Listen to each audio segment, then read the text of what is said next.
Hello guys, मैं फिर से आ गया हूँ एक और नया वीडियो लेके मोशन ग्राफिक्स इन अलाइट मोशन।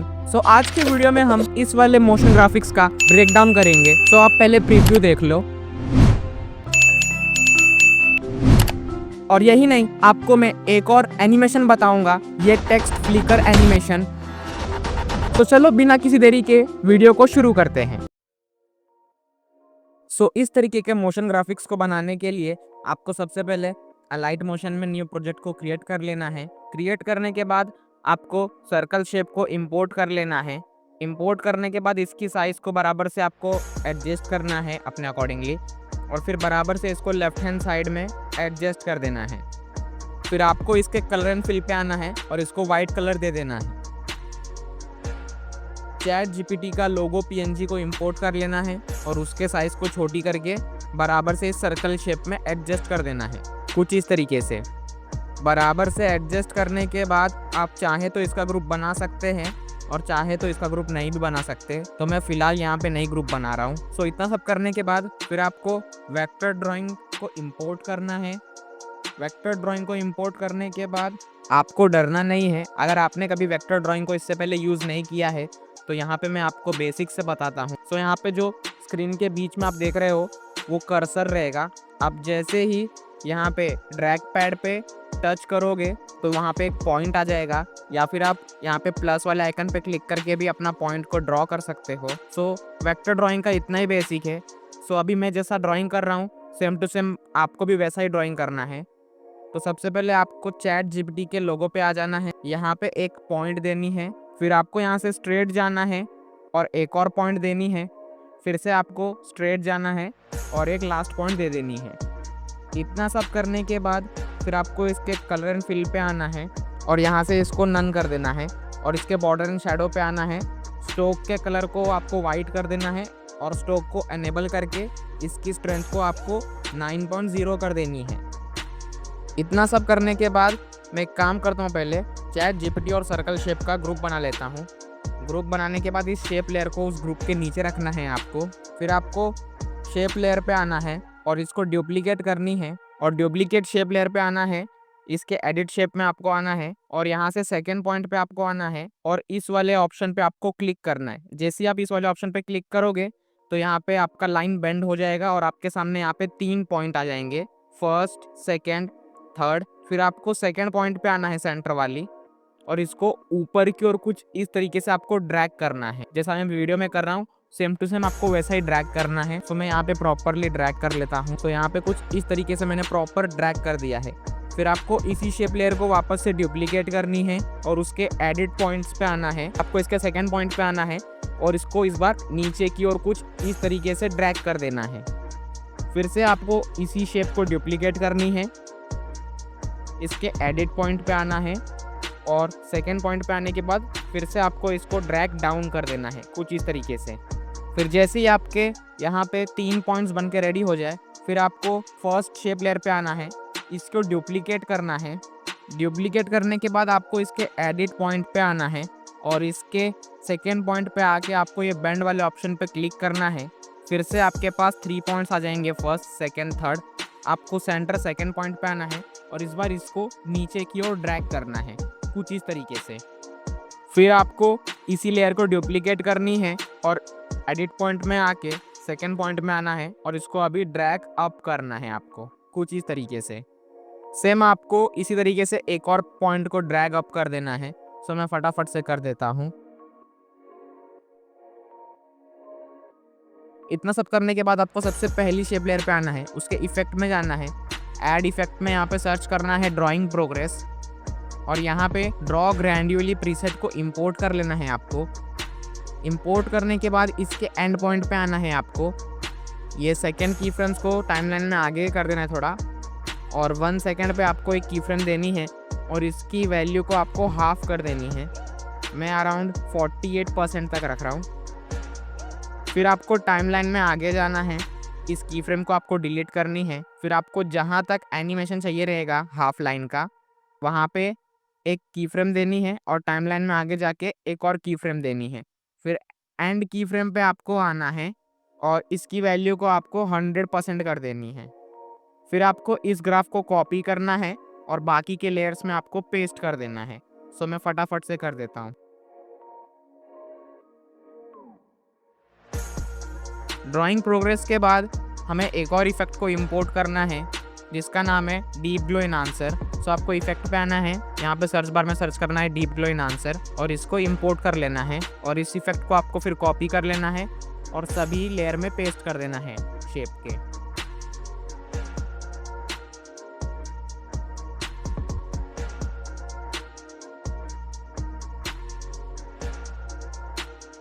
इतना सब करने के बाद यहाँ पे आपका हाफ लाइन तक एनिमेशन कुछ इस तरीके से बन के रेडी है। फिर आपको एक सर्कल शेप को इंपोर्ट करना है। इसकी साइज़ को आपको छोटी कर लेनी है। मैं यहाँ पे 125 कर रहा हूँ और इसको बराबर से लाइन के बाजू में एडजस्ट कर देना है कुछ इस तरीके से। फिर इसके कलर एंड फिल पे आना है और इसको वाइट कलर दे देना है। फिर आपको यहाँ पे अपना PNG को इंपोर्ट कर लेना है। इसकी साइज़ को आपको छोटी कर लेनी है और बराबर से उस सर्कल शेप में एडजस्ट कर देना है।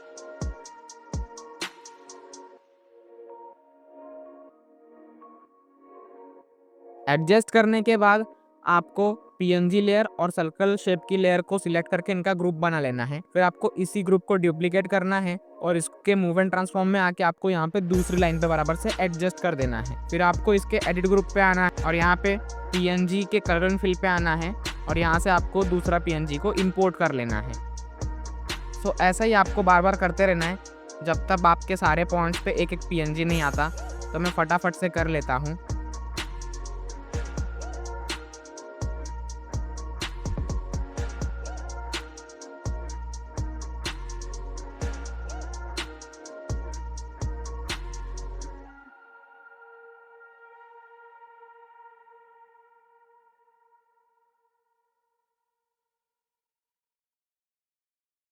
सो अभी आप यहाँ पे देख सकते हो कि कुछ PNG बराबर से एडजस्ट नहीं हो रही लाइन के ऊपर, वहाँ पे स्पेस कम पड़ रही है।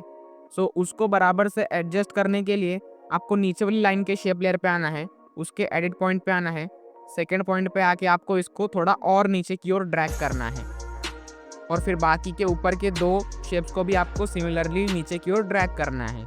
सो वहाँ पे बराबर सा स्पेस हो जाएगा आपके PNG के लिए। फिर आप बराबर से अपने PNG को वहाँ पे एडजस्ट कर सकते हैं। तो मैं फटाफट से कर देता हूँ।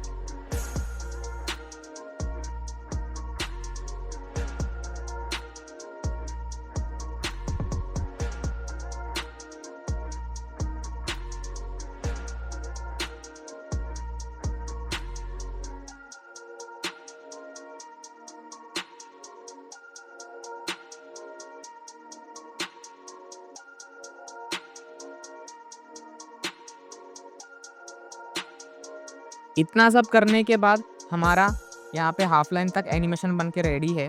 फिर आपको ग्रुप लेयर पे आना है, इसके इफेक्ट पे आना है, ऐड इफेक्ट पे आना है, यहाँ पे सर्च करना है फेड इन फेड आउट और इस इफेक्ट को इंपोर्ट करना है।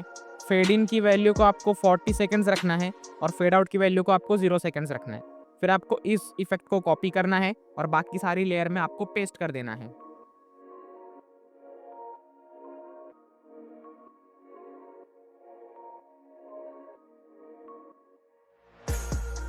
इतना सब करने के बाद आपको सभी लेयर के डिस्टेंस को 10-10 सेकेंड्स रखना है कुछ इस तरीके से जैसा मैं वीडियो में कर रहा हूँ, ताकि एक अच्छा सा एनिमेशन क्रिएट हो सके।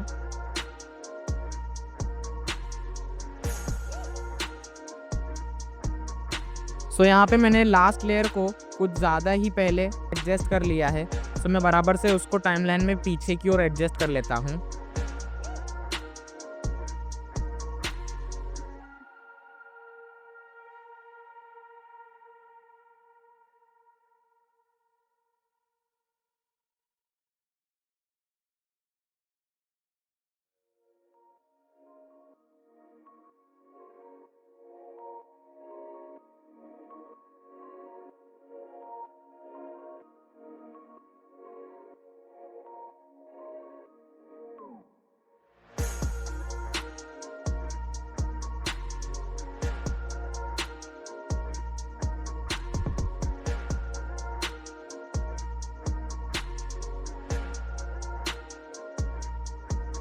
तो जैसे ही मैंने इतना सब कर दिया तो यहाँ पे मेरा स्मूथ सा एनिमेशन कुछ इस तरीके से बन के रेडी है।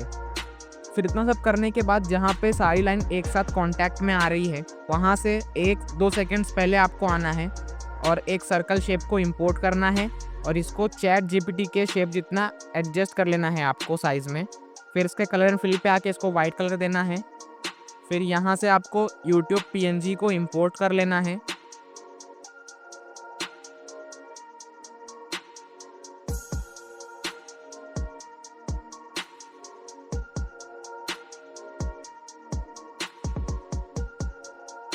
और इस सर्कल शेप में बराबर से एडजस्ट कर देना है और फिर इन दोनों का आपको ग्रुप बना लेना है और इस ग्रुप को बराबर से एंडिंग में यहाँ पे कुछ इस तरीके से एडजस्ट कर देना है प्रॉपरली।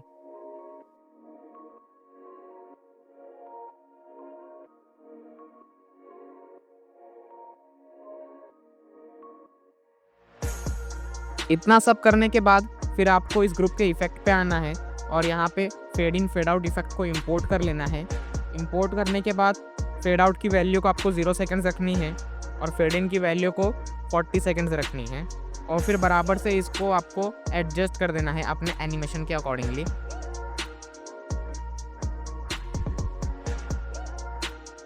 सो यहाँ पे हमारा एनिमेशन बन के रेडी है, लेकिन अभी तक हमने इसमें मोशन ऐड नहीं किया। सो मोशन ऐड करने से पहले मैं सभी लेयर्स को बराबर सेम टाइमलाइन में एडजस्ट कर लेता हूँ।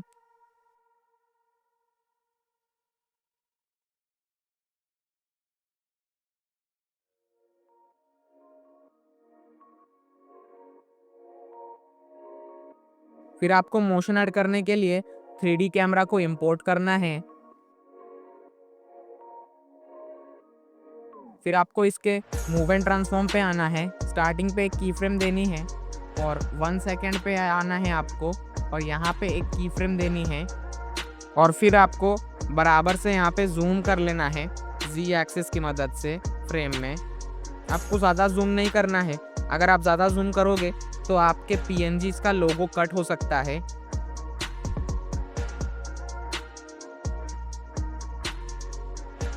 कुछ इस तरीके से जैसा मेरा फिलहाल कट हो रहा है। सो ऐसी गलती आपको नहीं करनी है, आपको बराबर से जूम इन इफेक्ट देना है। सो मैं यहाँ पे परफेक्टली जूम इन इफेक्ट दे देता हूँ।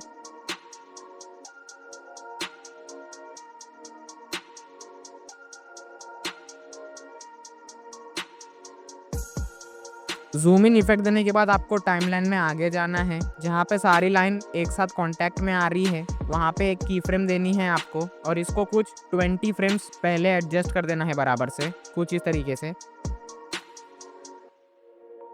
फिर आपको एक और की फ्रेम देनी है और आपको इस फ्रेम को लेफ्ट साइड में शिफ्ट कर देना है कुछ इस तरीके से।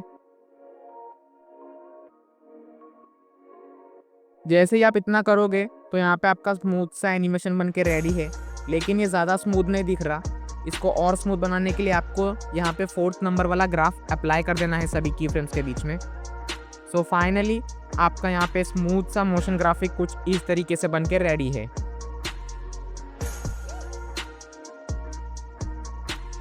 सो इस तरीके का फ्लिकर एनिमेशन देने के लिए आपको सबसे पहले अलाइट मोशन में आ जाना है और यहाँ पे आपको अपना टेक्स्ट लिख लेना है, आपको अपना फॉन्ट और कलर दे देना है बराबर से और फिर आपको अपने फॉन्ट के साइज को बराबर से एडजस्ट कर देना है फ्रेम में। एडजस्ट करने के बाद फिर आपको टेक्स्ट के इफेक्ट पे आना है। यहाँ पे सर्च बार में सर्च करना है टेक्स्ट ट्रांसफॉर्म और इस इफेक्ट को स्टैंडर्ड सेटिंग्स पे इंपोर्ट कर लेना है। फिर आपको जहाँ तक एनिमेशन चाहिए वहाँ तक अपनी लेयर को रखना है और बाकी के लेयर को आपको ट्रिम कर देना है। फिर आपको इसके रेंज पे आना है, स्टार्टिंग में की फ्रेम देनी है और एंडिंग में की फ्रेम देनी है और एंड वाली की फ्रेम की वैल्यू को आपको 100% कर देना है। फिर आपको इसके ट्रांसफॉर्म में आना है, अल्फ़ा की वैल्यू को आपको -1 कर देनी है। फिर आपको इसके रैंडम ऑर्डर पे आना है, इसको एनेबल करना है। सीड के स्टार्टिंग पे की फ्रेम देनी है, एंडिंग पे की फ्रेम देनी है और सीड की वैल्यू को 0.33% रखना है लास्ट की फ्रेम की। फिर से आपको इसके इफेक्ट पे आना है और यहाँ पे सर्च करना है टाइम क्वांटिजेशन। इस इफेक्ट को आपको इंपोर्ट करना है और इसकी वैल्यू को आपको यहाँ पे 15 रखनी है। जैसे ही आप इतना सब कर लोगे, यहाँ पे आपका फ्लिकर टेक्स्ट एनिमेशन कुछ इस तरीके से बन के रेडी है।